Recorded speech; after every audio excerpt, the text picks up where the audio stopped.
Hello friends, అందరికీ నిన్న night అయితే మేము పసుమాముల దగ్గర జాతరకైతే వెళ్ళాము. ఇదైతే శ్రీరామనవమి నుంచి ఉంటుంది. ఏప్రిల్ 3 వరకు లాస్ట్. మేము అసలు వెళ్ళాలని అస్సలు అనుకోలేదు. మార్కెట్ కని బయలుదేరాను. మార్కెట్ కని బయలుదేరితే లాక్ అనేది అనుకోకుండా వేసేసాను. మా బావ వేయొద్దని చెప్పాడు, అయినా కూడా తొందరలో అలా వేసేసాను. ఇక కార్ కీస్ అనేటివి నేను బయట నా బ్యాగ్లోనే ఉండే, అది బయటకే తెచ్చాను. ఇక కార్ కీస్ అయితే తీసుకొని మా బావ దగ్గరికి అయితే వెళ్ళాను. మా బావ పనిచేసే దగ్గరికి అయితే వచ్చాము మార్కెట్కి వెళ్ళాలని. మార్కెట్కి వెళ్ళి వెజిటేబుల్స్ అయితే తీసుకున్నాను. ఇక మా మర్రి దగ్గర ఇంకో కీ ఉంది, అతనైతే 11 వస్తాడు. ఆ టైం వరకు అయితే మేము ఇంకేం చేద్దామని చూస్తే ఇక్కడ జాతర అయితే ఉంది కదా పసుమాముల దగ్గర, ఇదే లాస్ట్ డేట్ అని ఇక అలా బయటకు అయితే వచ్చేసాం జాతరకి. టెంపుల్లోకి పైకి అయితే వెళ్ళలేదు.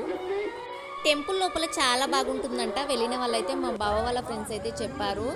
ఇక ఎప్పుడన్నా వెళ్ళాలి, చూడాలి. ఇక మేమైతే మా బావ డ్యూటీ నుంచే వచ్చాడు కాబట్టి షార్ట్ మీద ఉండని అంత వెళ్ళలేదు.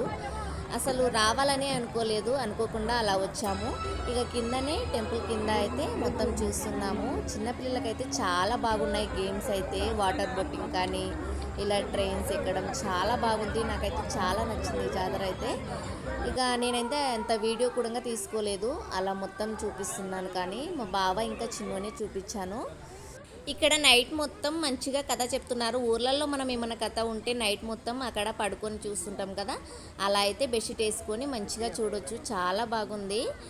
చూసారు కదా, లాస్ట్లో అయితే ఇక బ్యాంగిల్స్ తీసుకొని ఇంటికైతే వచ్చేసాను. 11:30 అయింది వచ్చే వరకు. ఈ వీడియో మీకు నచ్చినట్టయితే లైక్ చేసి సబ్స్క్రైబ్ చేసుకోండి ఫ్రెండ్స్.